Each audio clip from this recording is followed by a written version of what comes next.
Hey there, and welcome to the Agentic Voice Podcast. My name is Kristen Ruiz, and I'm here with my co-host, Dr. Geneva Main, and our special guest today, Jeremy Tolly. Jeremy, it's so nice to have you here. We're, Thank you we're so really much. looking forward to this. Yes. So, in today's episode, we're going to learn a little bit about Jeremy's story and what it means to be a certified trauma releasing specialist. So, let me tell you a little bit about today's guest. Jeremy Tolly is a singer, vocal transformation coach, and a certified trauma releasing specialist. Jeremy has been featured in GQ, Men's Health, and Rolling Stone. His band, The Dirty Skirts, has performed at festivals alongside Snow Patrol and Evanescence. Jeremy won the South African Music Award for Best Alternative Album, and his music won the Grand Prix at the Loeries, South Africa's premier advertising award. So again, Jeremy, it is my pleasure to welcome you here today.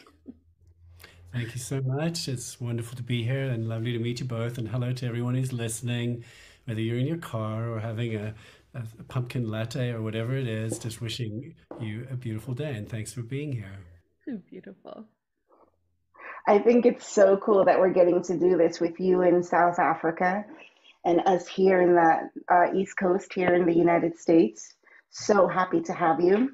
We usually start out with our first segment, which is what's new, what's good. So for me, what's new, what's good is I'm actually on vacation, although you wouldn't tell because sometimes it's definitely a working vacation right now. So I'm glad to be tying up my loose ends and getting to look at some research that I had left behind last summer and trying to tie up some loose ends with that. But whew, sometimes when your time is not structured, it's more running around. Or you start to realize what hasn't been done yet. Yes, You see what those yes, ends are. Yeah. yes. But, I have to say, like, I've done a lot of cleaning.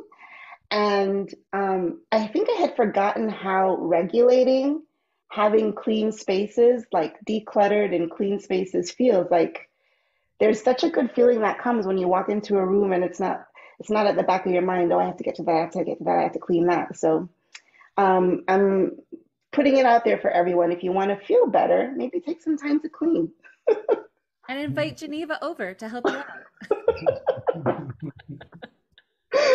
What's up with you, Jeremy? What's new and what's good? So, what's new and what's good is I'm sitting in a very freshly painted room. I've had the chaos of this whole house that I live in on this beautiful farm being painted over the last few weeks.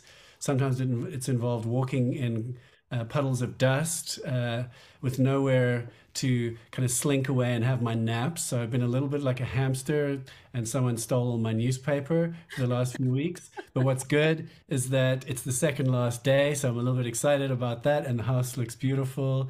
And also, what's good is today I put something into action. I've got a research project into vocal impairment and the emotions surrounding voices shutting down in different situations. It's a research project with Miriam van Mersbergen from the University of Memphis. Anyway, and we're moving it across to a foundation that is now going to be promoting it, which I set up to be really putting this research project out onto the planet, really. So I'm excited about that. So Yeah. So what stage of the research are you guys in? the really early stage of the research, where the actual survey has been completely constructed. It's probably gone out to 50 to 100 people, but it's now hosted by a foundation that I've just finished setting up. And so now, I mean, there's this tweaky little thing, which is that if you set up a foundation and not for profit, Google will actually give you $1,000 a month of free advertising. Here's a little Wow. hack.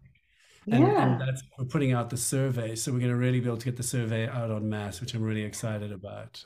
Wow. So I wish I had known that when I was doing my doctorate. What a cool hack. it's an Nice. amazing hack. What's up with you, Kristen? Well, first I want to say, like, I can't wait until that is available for us to all check out. That's going to be great. And it's funny that you both bring up the idea of, decluttering, the newness of fresh spaces, because I'm kind of in the same line. So there's some alignment going on here with us. Been decluttering, both the outside spaces, but also the internal, kind of weeding out, then really thinking about how, time is short and joy is too precious to waste it on stuff that's not valuable enough, and really being intentional about that, and circling back to, so it's not really new, it's just a good, and delving in deeper of the good of what is the driving purpose, what is our work about, what is our life about. And that's kind of what I've been thinking about and working on these last couple of weeks. And it's been great. It's lighter, when you let go of some, empty out your backpack a little bit and realize that, wow, I've been carrying some boulders I didn't need to. So that's what's feeling pretty good over on this side of the world. Nice. Can I hijack the podcast? I just wanted to share something. I wanted to riff off that for a second. Yeah, and just sure.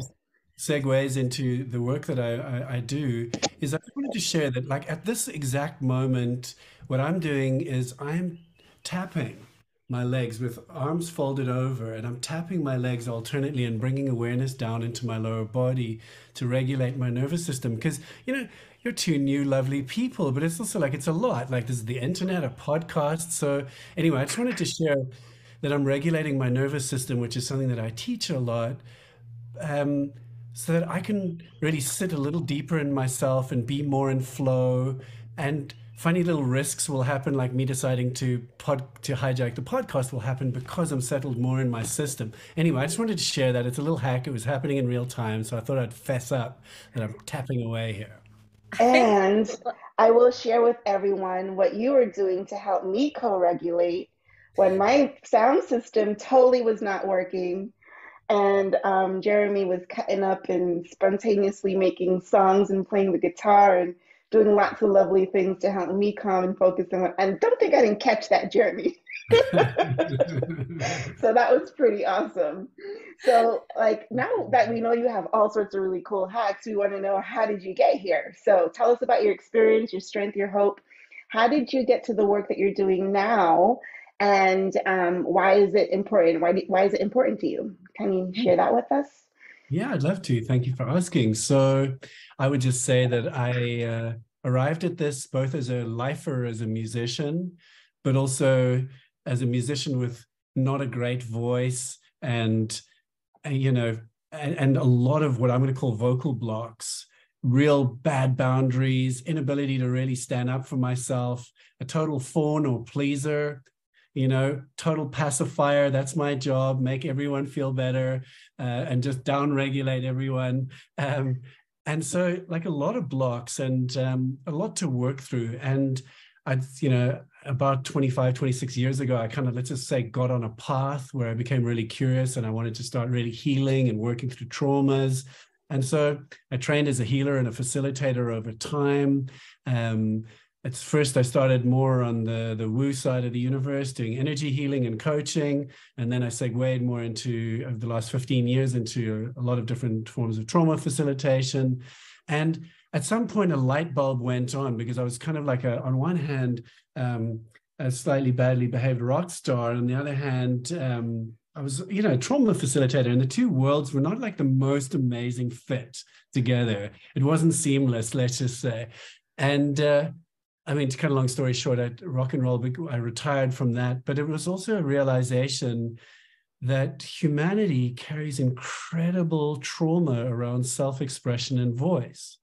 And I'm going to go so far as to say that I'm going to just put something out boldly, because I know this podcast is listened to by voice people, that in general, singing teaching perpetuates a lot of intergenerational mass cultural trauma around singing. Now, it's a big boldy I'm putting out there, but in South African traditional culture, which is very much still in place, everyone sings. The whole community sings. The idea of being a non-singer does not exist. Yeah. It's really only in the West that this notion of being a non-singer exists. And so this thing about athleticism and perfectionism and singing teaching that's aimed at the people who can already sing.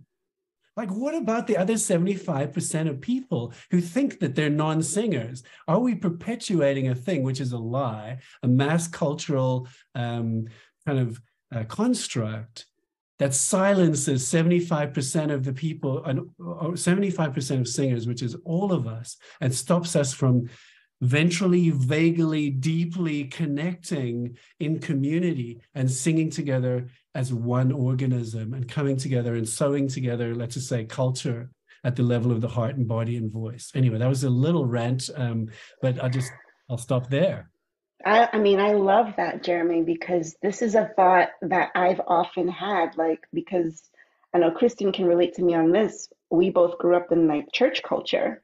Yes. And in church culture, people always sing. And, I'm an immigrant from Jamaica, West Indies. And when I first moved to this country with my family, we moved to the campus of Andrews University where my parents went to school. And I just remember every Saturday afternoon, Sunday, sometimes Sunday afternoons, you would hear families, groups of families on picnic tables in the parks, many from Africa, West Africa, all over Africa. Caribbean is a very big international school, just singing. And I just remember the beautiful harmonies, people singing in their own language. And I Mm. mean, I always grew up with that. I remember thinking at a young age that church was like a musical because, you had the different responses to what the speaker said. You sang a hymn together. And, my sister and I would cut up, and laughing to ourselves how much church was like a musical. And then you'd have the soloists get off and do their thing. And like, I went to college and I would sing to myself because that's sometimes how I regulate, self-regulate. And people would say to me, "Oh, you have such a beautiful voice. Oh, you have such a nice voice." And it was the first time that I had the awareness that not everyone sang. That this idea that you have to go to school or go to lessons to sing, I was like, that was just not a part of my awareness at all. So I love that you went off on that little riff. Yeah, I want to ask you, Geneva, and what is your perception of, because I mean, that cultures that sing together, I just think it's fundamentally healthy. And I think part of what creates a very me culture, and the loss of Ubuntu, the loss of I am that we are, is folk that don't sing together. Like from your perspective, as you were brought up in families and that sing together, what is the effect on cohesion or family and so on? I think it's a form of intimacy that most people don't have. Yeah. When you think about like when you're listening to a soloist, why are we so attracted to the soloist, the pop stars and everything else? We're knowing them in a way that they don't know us. And part of it is tied to their voice. Like most people can recognize Beyonce's voice. It's a very famous voice around the world, right? But most people wouldn't say that everyone knows my voice because their voice just isn't out there. But when you grow up singing with people and hearing their voice and knowing how they sing a certain song, like there are songs that we would sing together where I know, okay, this person's going to do this at this part. And you just wait for it. It's like a form of intimacy and familiarity that you wouldn't normally have in a relationship unless you are singing together. I think the other piece of this is that it speaks to the purpose behind it, right? Music can serve so many different agendas, both really healthy and beautiful and sometimes toxic, right? And so I think that the idea of having a collective experience where we're co-creating something together, that's very different than other parts of the music culture that it's like, okay, entertain me. Right. Like prove yourself. And that prove yourself can come from maybe the audience perception. A lot of times it comes from, I mean, the fact that you brought up, the singing teacher, like the training academies and conservatories. Some of that comes from, I mean, I remember watching people who I thought had beautiful voices. Yeah, there were some things to work through. There were challenges, but the way they were dismissed, the way they were cast off to the side, and watch. I was always an observer, so I would watch and I would see the demeanor of their body language change, the way the sparkle in their eyes shifted, and they made meaning of that experience much more than just, okay, that song is not for me. It ended up being and a full identity meaning making experience that then they carried with. I think there's a lot of people with artist souls who have some brokenness in the psyche, in the emotions, because of those kinds of experiences. And I certainly have been,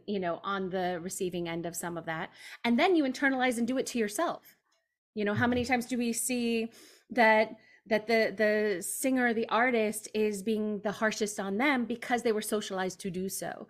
And I think breaking away from some of that and coming back to the collective beauty of creating something. We've been talking with my singers this month. I thought I made up this word, but then I was looking it up and I saw it another place. So I guess I wasn't that clever. We've been talking about returning to artistry, the idea of not, I work with a lot of professional singers. So being excellent, having high skills, that is part of the story, but coming back to the heart and the love, like, oh my goodness, we get to express our inner voice through the singing voice that is both joyful to make, joyful to connect with others. Like, we get to do this and kind of peel off some of those other obligations that were put on it. So Jeremy, you bringing this up feels very relevant in the circle that I'm in right now. Yeah, it's incredible when you think about a culture that loses that. Or I will often dial back when I'm working with groups of people. We were talking before the show, I think, about a whole person's communication system, singing, speaking, internal voice, body sensations. And I sometimes refer to it as whole voice. In other words, a being is both speaking and singing and sub-vocal sounds and hand gestures and body sensations and an inner voice. And if you block that, let's just say you have a 4 or 5 year old child, and you imagine what that child is like when being spontaneous, singing and dancing. It's a little wildling. And you start to shut that child down, and that child stops dancing, stops expressing their emotions freely. What happens to that child? And of course, what are the primary emotions that got shut down? One of them is joy. And people wonder why they're living a slightly joyless life.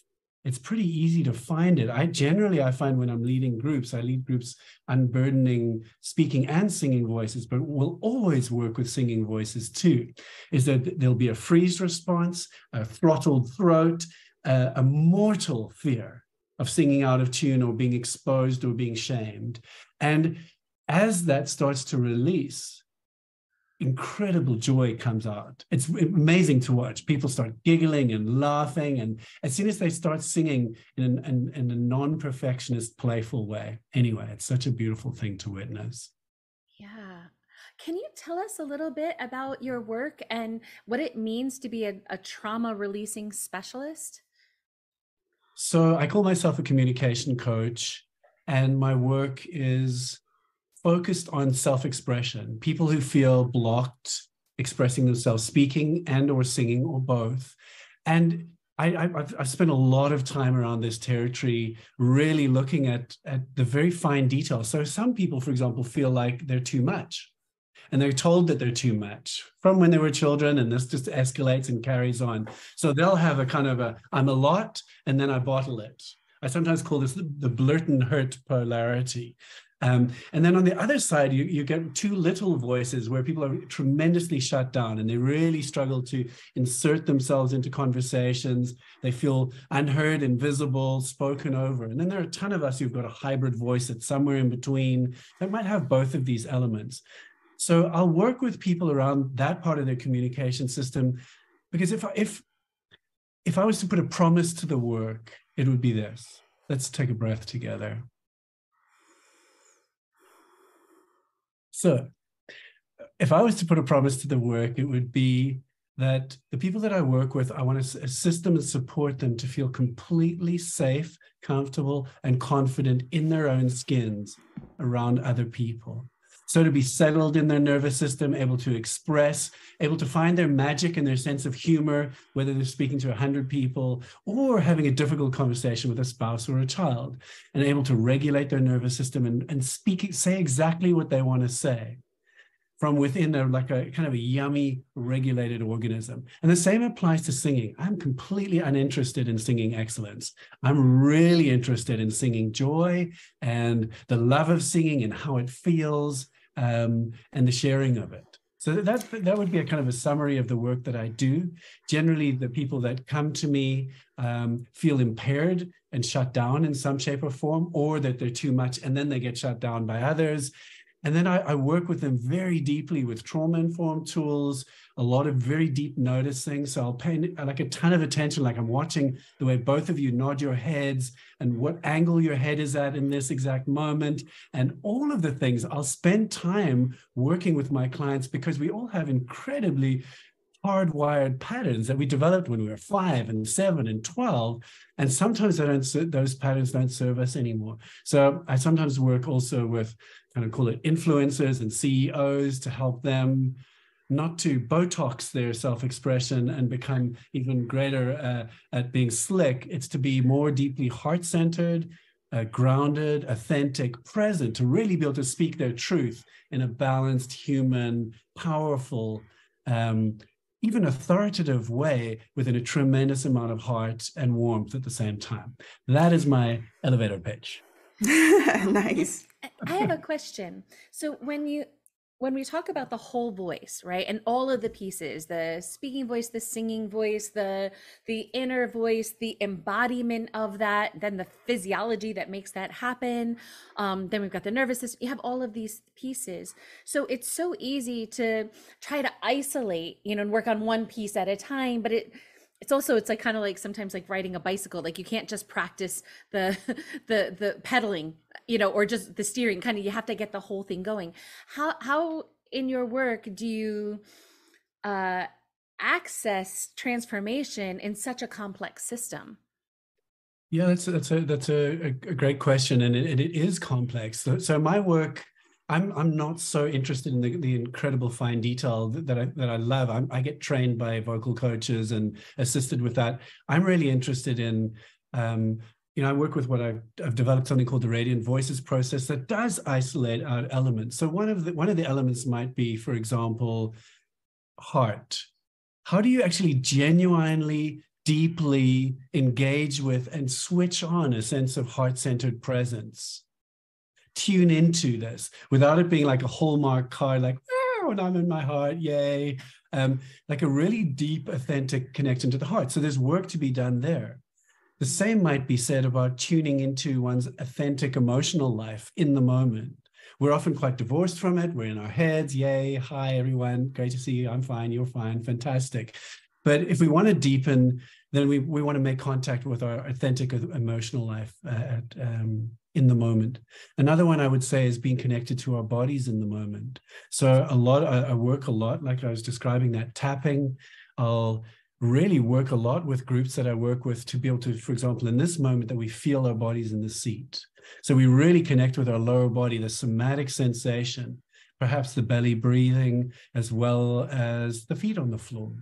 And just see what happens as that assists us to settle our nervous system in the moment.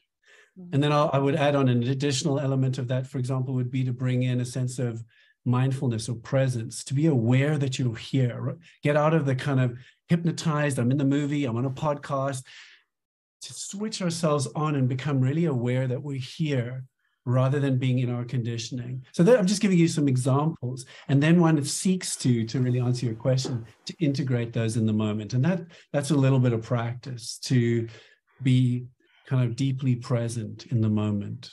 I don't know if I answered the question. Yeah, go ahead.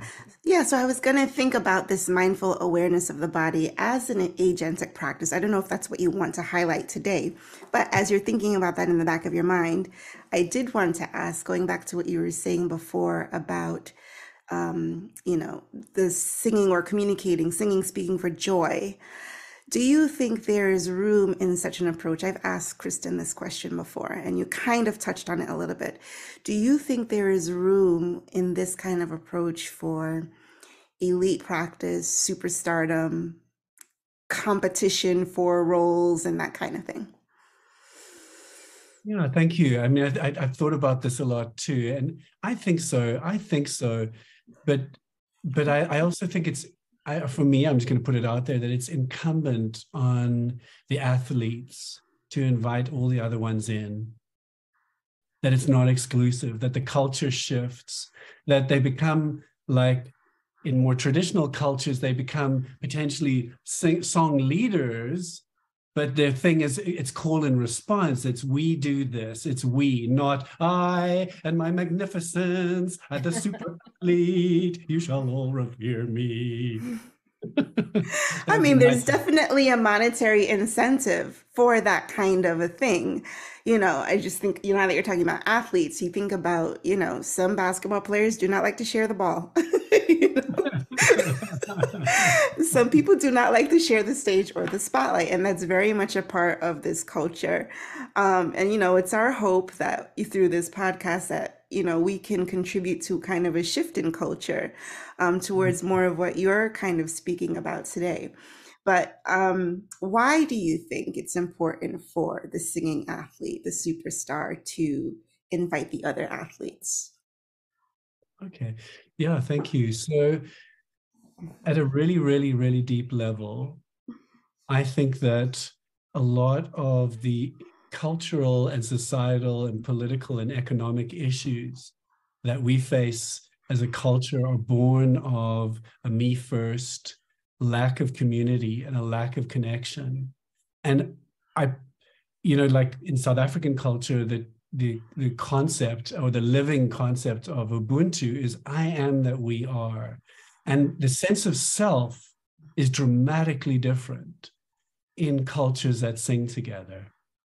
And so literally for planet Earth, for all of us, I think the coming together to sing where we're disarmed, because we're disarmed by our singing voices. When we're speaking, we tend to, I'm going to do some real junk science, so forgive me, both of you, but I'm going to use this sort of cliche that we sing from our right brain and speak from our left brain. I know that that's not entirely true, but just that our intuitive side, our less in control side, is our singing side. And that is where we're vulnerable, where I think Geneva was saying, where we're seen, where we reveal ourselves in our vulnerability and our uniqueness much more in our singing voice.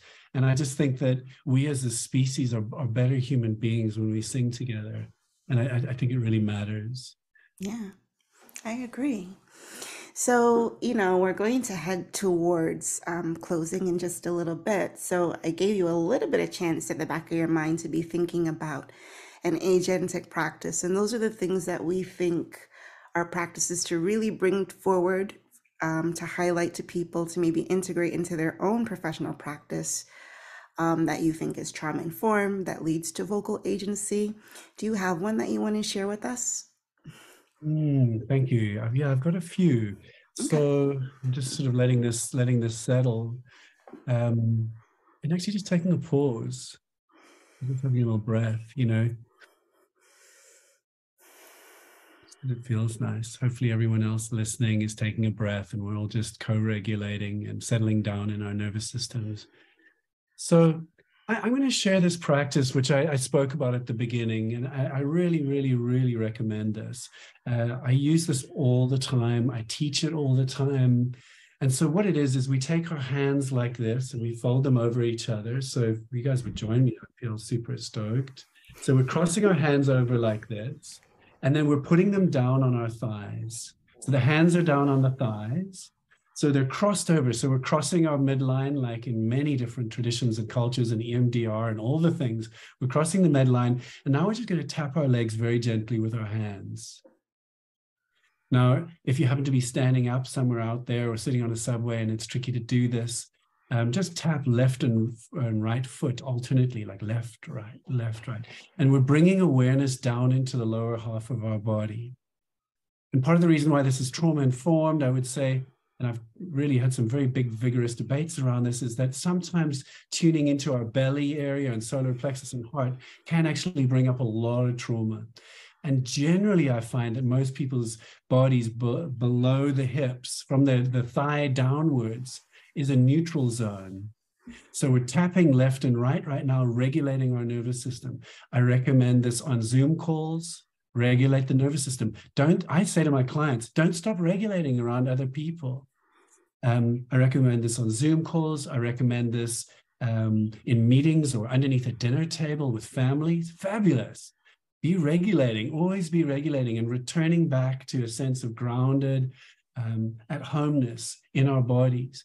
And from there, trust that the words that will come out will be kind of magical and present, and your sense of humor will shine. But it's one of the best ways to unfreeze or reduce anxiety or increase clarity. Anyway, that would be my really simple trauma-informed hack that I continue to use this day and I teach every single day.